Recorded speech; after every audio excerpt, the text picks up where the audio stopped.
سفیان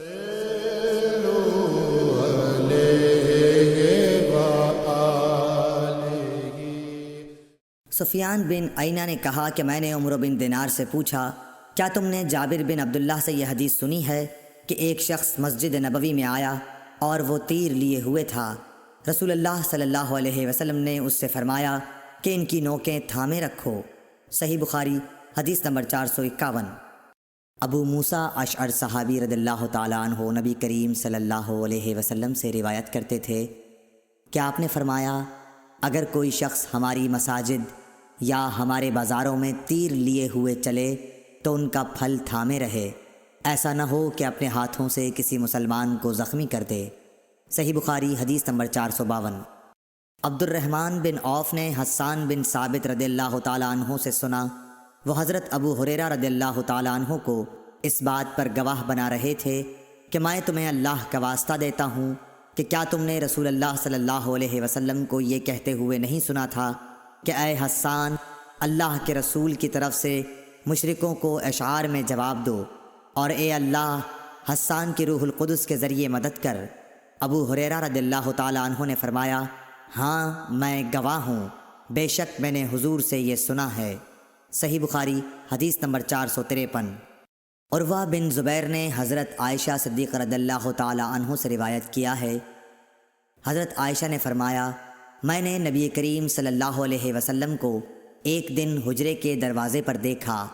اس وقت حبشہ کے کچھ لوگ مسجد میں نیزوں سے کھیل رہے تھے، ہتھیار چلانے کی مشق کر رہے تھے۔ رسول اللہ صلی اللہ علیہ وسلم نے مجھے اپنی چادر میں چھپا لیا تاکہ میں ان کا کھیل دیکھ سکوں۔ صحیح بخاری حدیث نمبر 454۔ حضرت عائشہ رضی اللہ تعالی عنہا روایت کرتی ہیں کہ میں نے نبی کریم صلی اللہ علیہ وسلم کو دیکھا جبکہ حبشہ کے لوگ چھوٹے نیزوں بھالوں سے مسجد میں کھیل رہے تھے۔ صحیح بخاری حدیث نمبر 455۔ عمرہ بنت عبد الرحمن نے حضرت عائشہ رضی اللہ تعالیٰ عنہ سے روایت کیا ہے، آپ نے فرمایا کہ بریرہ رضی اللہ تعالیٰ عنہا لونڈی ان سے اپنی کتابت کے بارے میں مدد لینے آئیں۔ حضرت عائشہ رضی اللہ تعالیٰ عنہا نے کہا کہ تم چاہو تو میں تمہارے مالکوں کو یہ رقم دے دوں اور تمہیں آزاد کرا دوں اور تمہارے اولا کا تعلق مجھ سے قائم ہو۔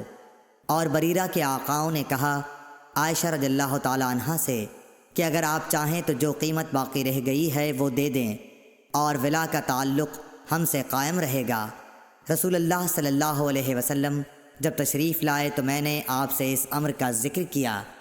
آپ صلی اللہ علیہ وسلم نے فرمایا کہ تم بریرہ کو خرید کر آزاد کرو، اور ولا کا تعلق تو اسی کو حاصل ہو سکتا ہے جو آزاد کرائے۔ پھر رسول اللہ صلی اللہ علیہ وسلم منبر پر تشریف لائے۔ سفیان نے اس حدیث کو بیان کرتے ہوئے ایک مرتبہ یوں کہا کہ پھر رسول اللہ صلی اللہ علیہ وسلم منبر پر چڑھے اور فرمایا، ان لوگوں کا کیا حال ہوگا جو ایسی شرائط کرتے ہیں جن کا تعلق کتاب اللہ سے نہیں ہے۔ جو شخص بھی کوئی ایسی شرط کرے جو کتاب اللہ میں نہ ہو، اس کی کوئی حیثیت نہیں ہوگی اگرچہ وہ 100 مرتبہ کر لے۔ اس حدیث کی روایت مالک نے یحییٰ کے واسطے سے کی، وہ عمرہ سے کہ بریرہ اور انہوں نے منبر پر چڑھنے کا ذکر نہیں کیا۔ علی بن مدینی نے کہا یحییٰ بن سعید قطان اور عبد الوہاب نے یحییٰ بن سعید سے، انہوں نے عمرہ سے ایسے ہی روایت کیا، اور جعفر بن عون نے یحییٰ بن سعید سے یوں نقل کیا کہ میں نے عمرہ سے سنا، انہوں نے کہا میں نے حضرت عائشہ سے سنا۔ صحیح بخاری حدیث نمبر 456۔ کعب بن مالک نے مسجد نبوی میں عبداللہ بن ابی حضرت سے اپنے قرض کا تقاضا کیا، اور دونوں کی گفتگو بلند آوازوں سے ہونے لگی، یہاں تک کہ رسول اللہ صلی اللہ علیہ وسلم نے بھی اپنے حجرے سے سن لیا۔ آپ پردہ ہٹا کر باہر تشریف لائے اور پکارا، کعب رضی اللہ تعالیٰ عنہ بولے، ہاں حضور فرمائیے کیا ارشاد ہے؟ آپ نے فرمایا کہ تم اپنے قرض میں سے اتنا کم کر دو۔ آپ کا اشارہ تھا کہ آدھا کم کر دیں۔ انہوں نے کہا یا رسول اللہ میں نے بخوشی ایسا کر دیا۔ پھر آپ نے ابن ابی حضرت سے فرمایا اچھا اب اٹھو اور اس کا قرض ادا کرو جو آدھا معاف کر دیا گیا ہے۔ صحیح بخاری حدیث نمبر 457۔ حضرت ابو ہریرہ رضی اللہ تعالیٰ عنہ سے روایت ہے کہ ایک حبشی مرد یا حبشی عورت مسجد نبوی میں جھاڑو دیا کرتی تھی۔ ایک دن اس کا انتقال ہو گیا تو رسول اللہ صلی اللہ علیہ وسلم نے اس کے متعلق دریافت فرمایا۔ لوگوں نے بتایا کہ وہ تو انتقال کر گئی۔ آپ نے اس پر فرمایا کہ تم نے مجھے کیوں نہ بتایا، مجھے اس کی قبر بتلاؤ۔ پھر آپ قبر پر تشریف لائے اور اس پر نماز پڑھی۔ صحیح بخاری حدیث نمبر 458۔